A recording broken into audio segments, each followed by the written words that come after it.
Hola, vamos con este vídeo a analizar el sistema verbal de la lengua española. Eh, Cuáles son sus componentes y sus usos.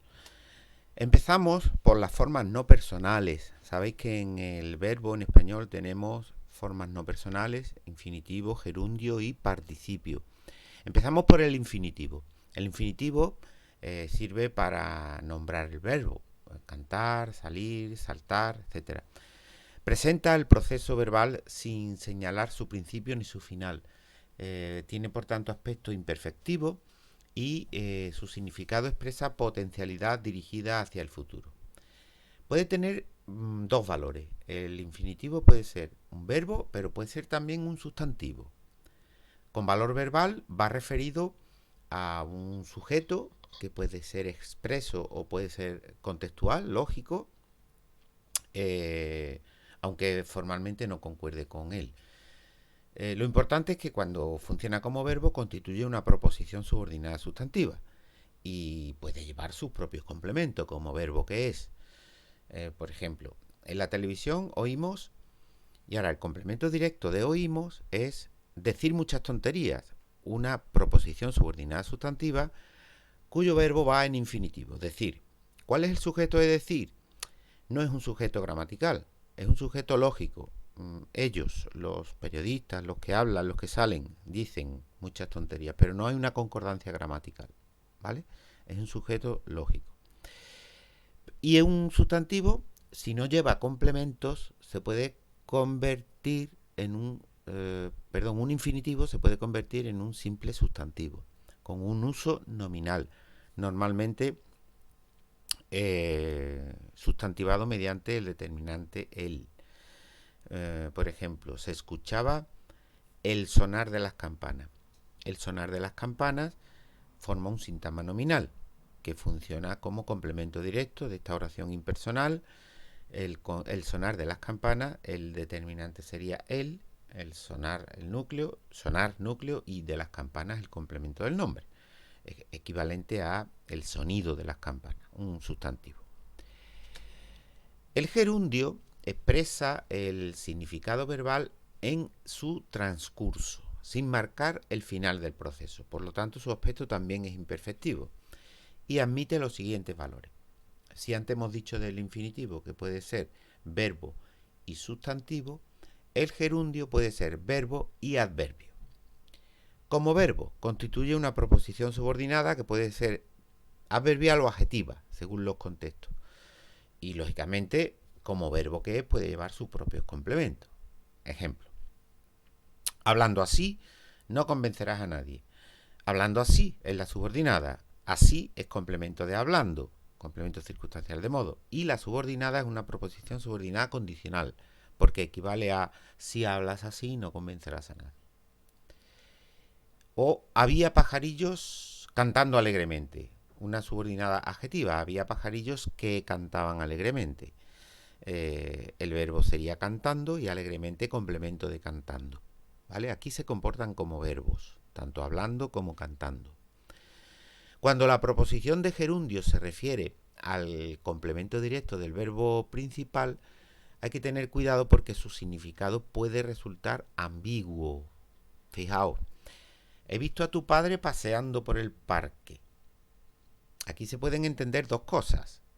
Era yo el que estaba paseando por el parque cuando he visto a tu padre, o yo he visto a tu padre y él estaba paseando por el parque. Se ve la ambigüedad, ¿no?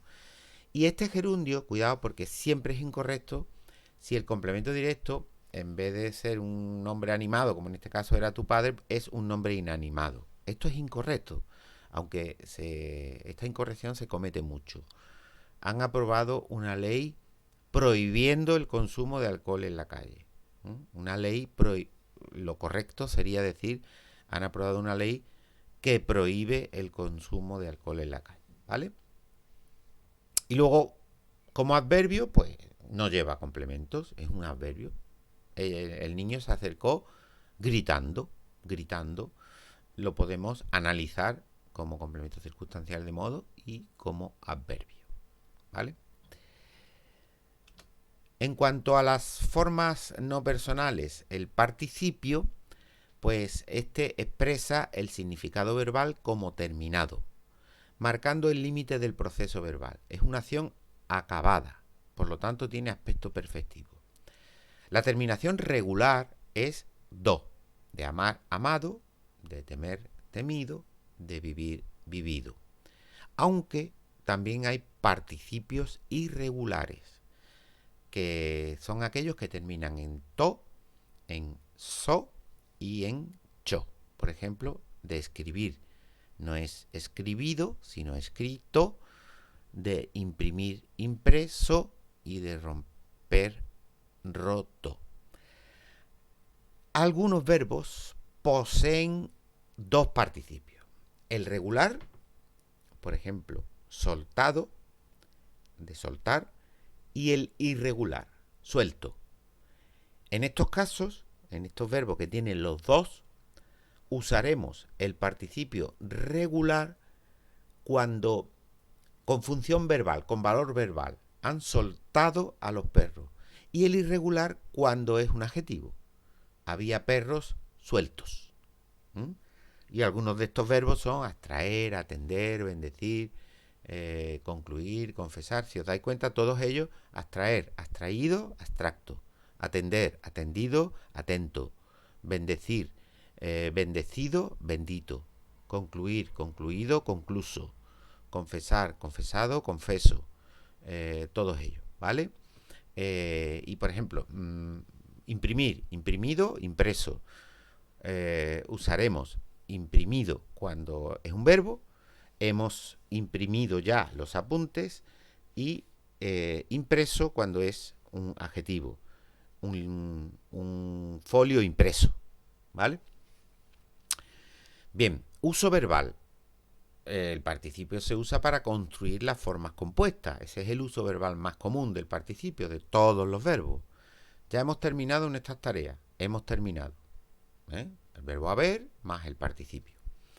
El participio también puede ocupar la posición de núcleo del predicado de una proposición subordinada que puede ser adjetiva o adverbial. O sea, el participio también puede formar una subordinada, él solo, con sus propios complementos. Y siempre en concordancia con un sustantivo con el que establece una relación de sentido pasivo. Por ejemplo, los documentos presentados por el solicitante fueron insuficientes. Esta es una subordinada adjetiva. Y presentados se refiere al sustantivo documentos con el que concuerda, ¿vale? O terminada la cena, empezó el baile. Esta es la llamada construcción de participio absoluto. La cena sería el sujeto, terminada el verbo con sentido pasivo y toda ella formaría una subordinada adverbial. Y también el participio puede funcionar simplemente como un adjetivo, ¿vale? Se comporta como un adjetivo y como tal lo analizaremos. Llevaba un pantalón roto.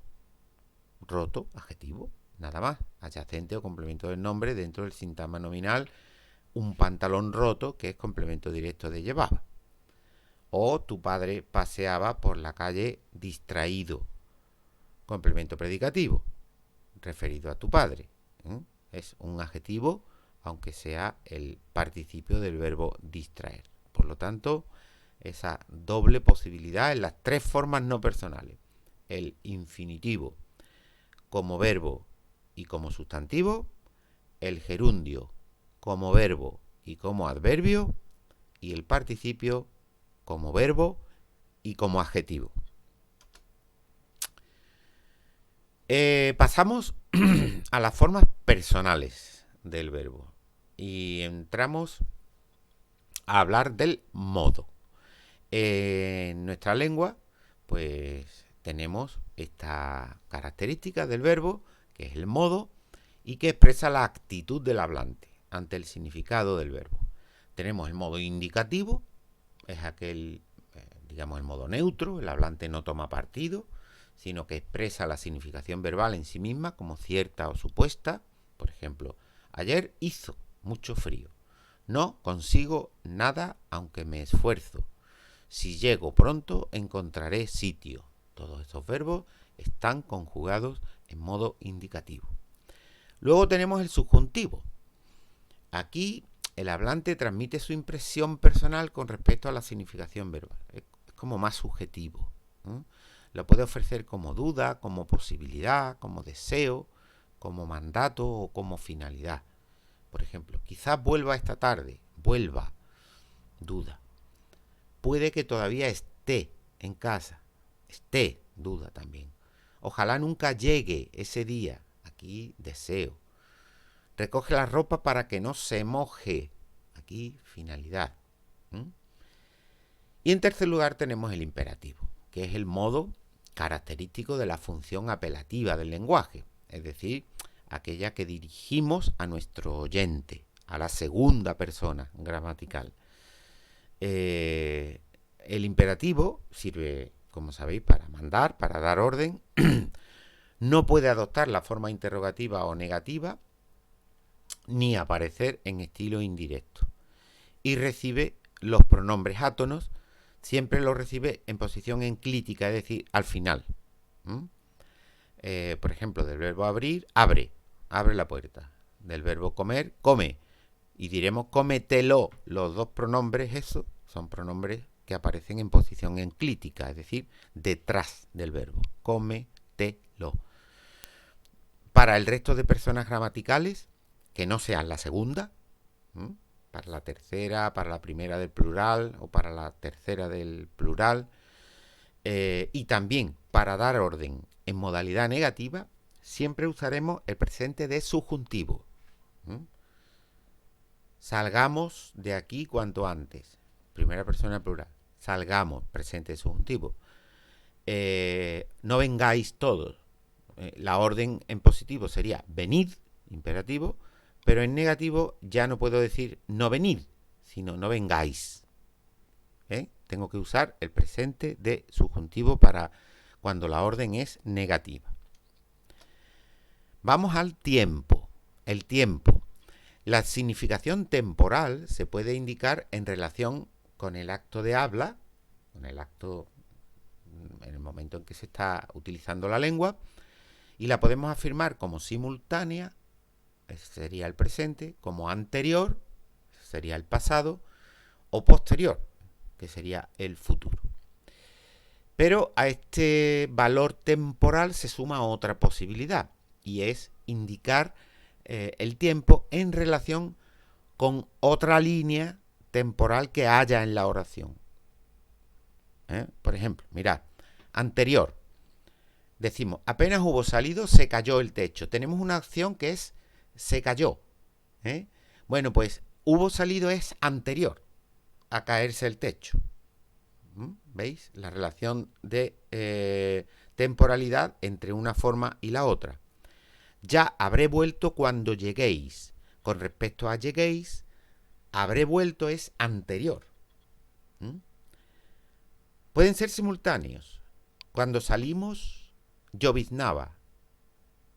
La acción salimos y la acción lloviznaba son simultáneas. Y puede ser posterior. Prometió que vendría. Vendría es posterior a prometió.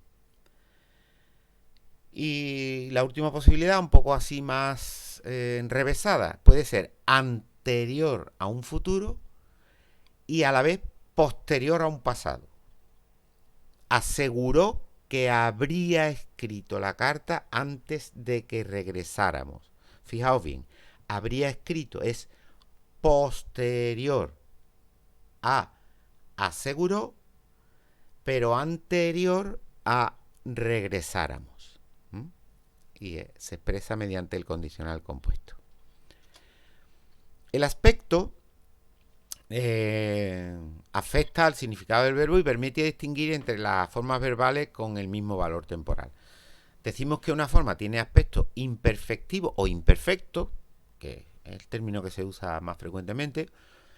La forma verbal en tiempo imperfecto no da información por sí misma sobre la finalización o no de la acción verbal. Si decimos a Juan le gustaba mucho cantar, decimos que tiene aspecto imperfectivo o imperfecto. porque no da información sobre si esa acción ha terminado o no. Y atención, porque tienen aspecto imperfectivo todas las formas simples, salvo una, el llamado pretérito perfecto simple.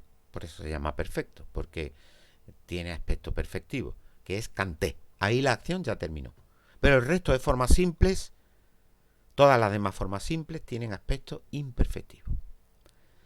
Y el aspecto perfectivo, en este caso la forma verbal, presenta con claridad la acción como acabada. El actor llegó a las 7. Esa acción ya terminó. ¿Vale?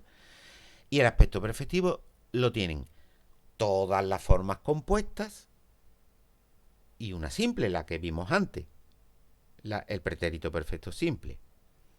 Así, por ejemplo, este mes he ido a la ciudad 5 veces. Acción acabada.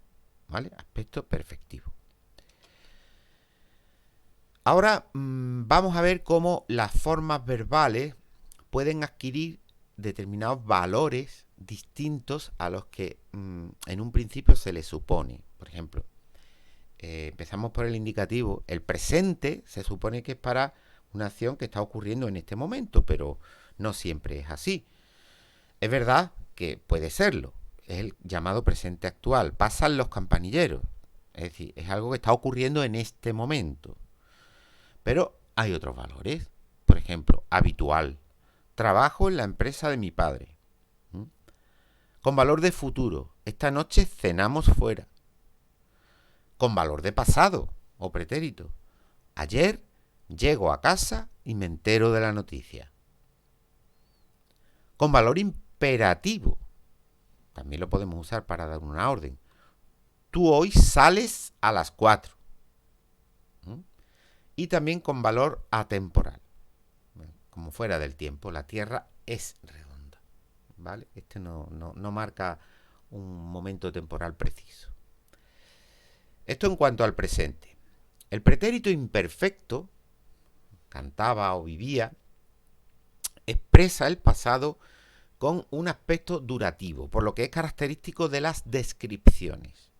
Con él lo que se cuenta no avanza, sirve sobre todo para pintar ambientes, paisajes, hábitos, costumbres, etc.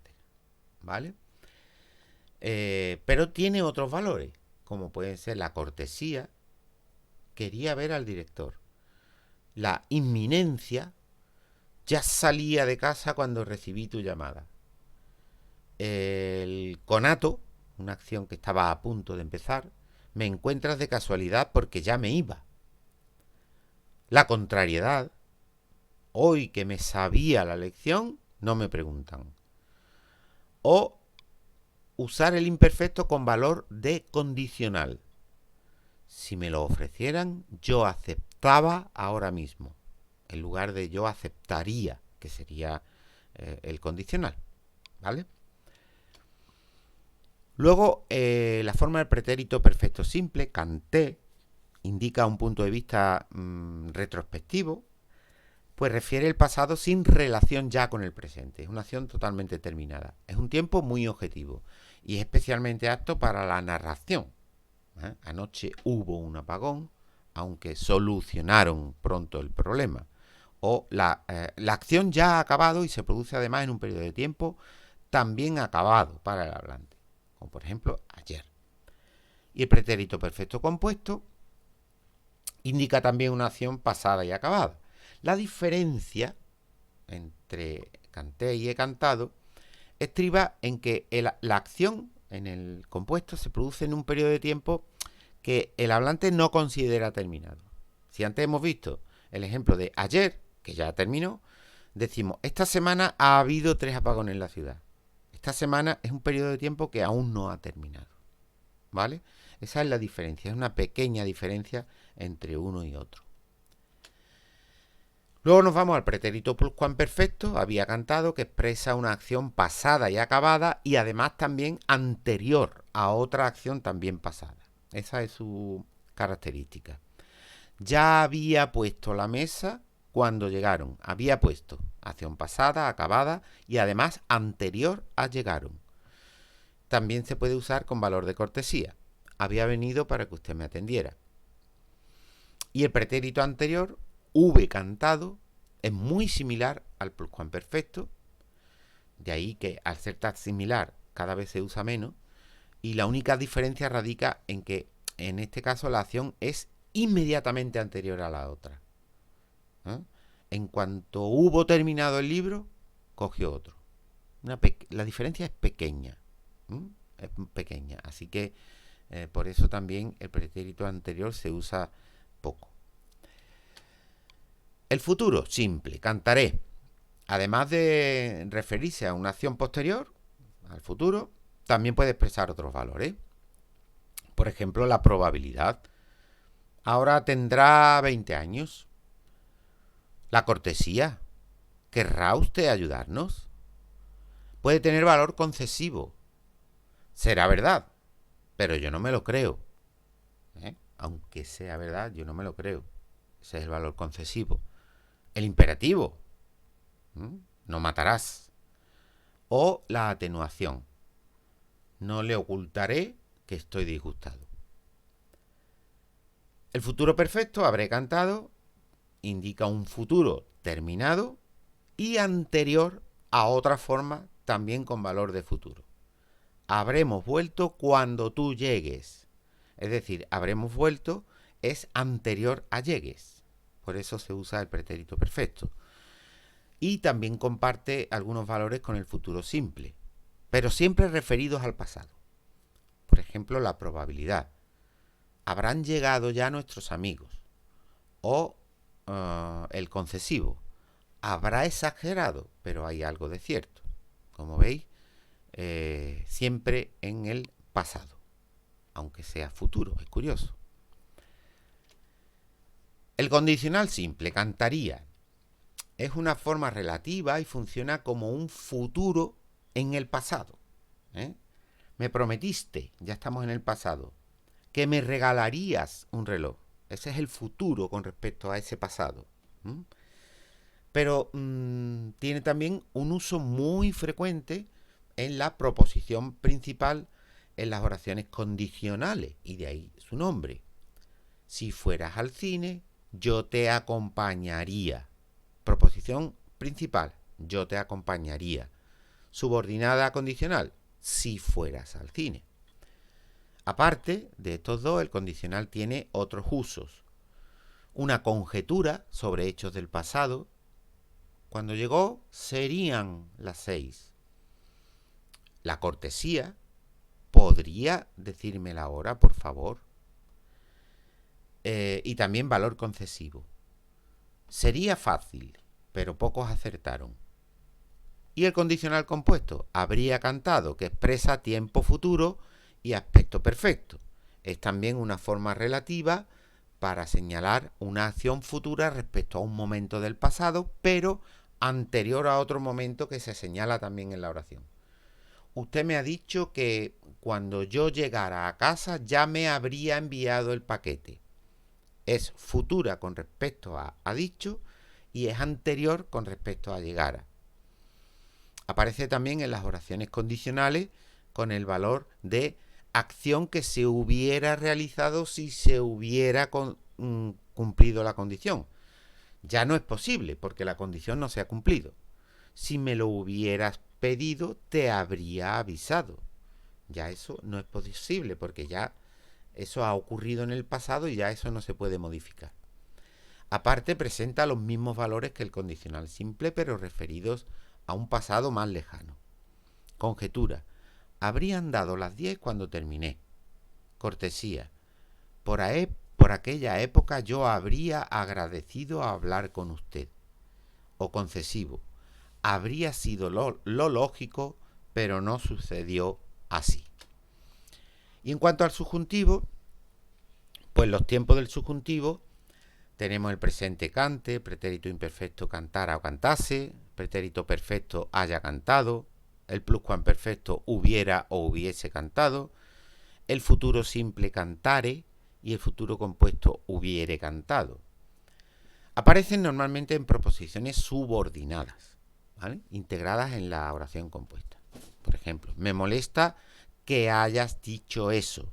Subordinada, que hayas dicho eso, función de sujeto, con respecto al verbo molesta. No obstante, pueden darse oraciones simples con el verbo en subjuntivo. Ojalá ocurra así. Quizás me llame hoy.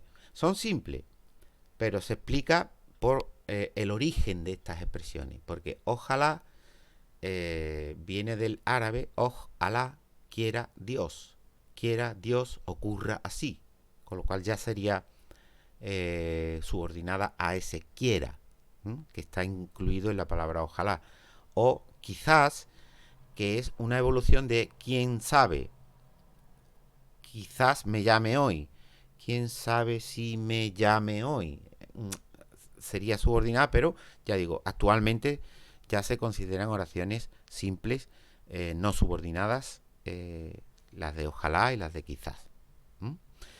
El valor temporal de las formas del modo subjuntivo es menos preciso que en el indicativo. Como regla general, se puede decir que los tiempos simples pueden indicar tanto presente como futuro, el imperfecto puede significar también pasado, y que los tiempos compuestos significan pasado o futuro.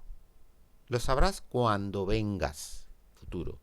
Es posible que viniera ayer, pasado. Le dije que viniera hoy, futuro con respecto a le dije. Si lo hubiera sabido, no lo habría hecho. Aquí tenemos un tiempo anterior a habría hecho. Algunas veces el pretérito imperfecto de subjuntivo terminado en ra o ra puede equivaler a un pretérito pluscuamperfecto. Ejemplo, repitió las mismas palabras que dijera ayer. Equivale a que había dicho ayer. Y los futuros de subjuntivo prácticamente han desaparecido ya del habla y solo perviven como rasgo arcaizante en el lenguaje jurídico y administrativo. Por ejemplo, a quien correspondiere, o mantenido en cierto lenguaje proverbial, refranes y demás. Allá donde fueres, haz lo que vieres. Un tiempo ya prácticamente desaparecido del habla actual. Bien, pues con esto vamos a hacer unos ejercicios que os servirán para practicar y repasar todos estos conceptos de ciertamente complicado sistema verbal español, aunque bueno, nosotros como hablantes de la lengua nativos, pues hacemos uso de él sin mayor problema. Adelante.